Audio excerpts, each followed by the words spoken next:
Good morning everyone. Bharat को जमीन का टुकड़ा थोड़ी ना है जो वास्को डी गामा आएगा और खोज के चला जाएगा।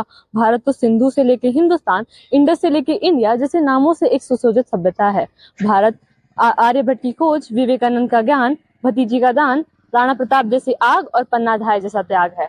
भारत फोटो में गंगा, हाथों में तिरंगा, मुंह पे सत्यम शिवम सुंदरम, तो कभी वंदे मातरम, तो कभी पंजाब सिंध गुजरात मराठा द्राविड़ उत्कल बंगा है। भारत हर ठुकराए हुए की शरणस्थली बन जाता है और सात समुंदर पार प्रदेशों को भी अपना ब्रदर्स एंड सिस्टर्स कहके बुलाता है। ये प्रेम की पूजनीय भूमि भारतवर्ष कहलाता है। We have come across a long way as in civilization. From Rigved and Samved, the longest written constitution, from building Pushpak Vimans 4,000 years ago to building Mirage and Tejas today, from worshipping moon and Mars to going to moon and Mars, we have come a long way. When I look at this topic, I see three aspects. Number one, what is a sustainable future for me? Number two, what is the role of youth? And number three, how can I connect both of them together? Out of these, the biggest obstacle between the sustainable future of tomorrow and today's youth is not the lack of opportunities, nor the lack of talent, it is the misuse of social media. Today, when the proposals of social media have the audacity to stand here and say that it is going to emancipate the whole world, I stand here to bring a different reality.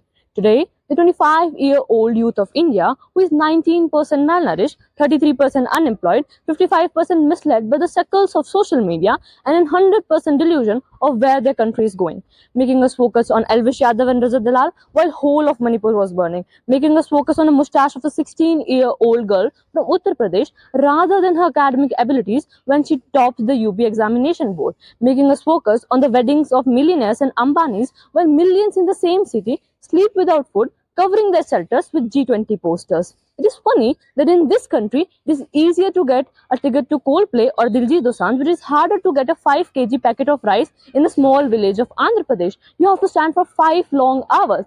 सरकार हम पे कुछ इस तरह एहसान कर रही है, पहले हमसे आंखें छीन रही है, फिर हमें ही चश्मेदान कर रही है.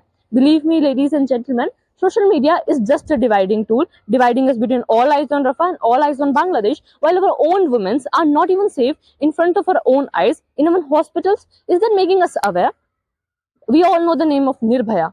How many of us know the name of the culprits? I bring you a different reality. Social media is just a tool in the hands of politicians, dividing us between caste, creed, religion, creating political, social, economical, and hydrological crisis all around the world. But as each coin has two sides, I bring you the second side. More than 100 people died in Mahakumbh, and a religious leader had the audacity to stand there and say that they have attained moksha. If I ask the same question to ChatGPT, it will say that humanity is under great deprivation.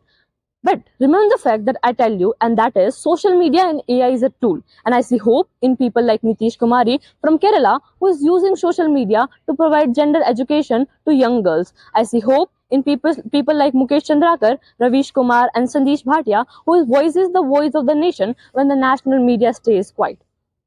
Whether it's student dying underwater in Delhi coaching or Bihar protest against BPSC, social media is a true idea of dissent. Today, you, the youth, have the power. You stand with a matchstick in your hand. You can either use it to burn down a civilization or light a candle and start a new civilization. The power is in your hand. Thank you. Jai Hind.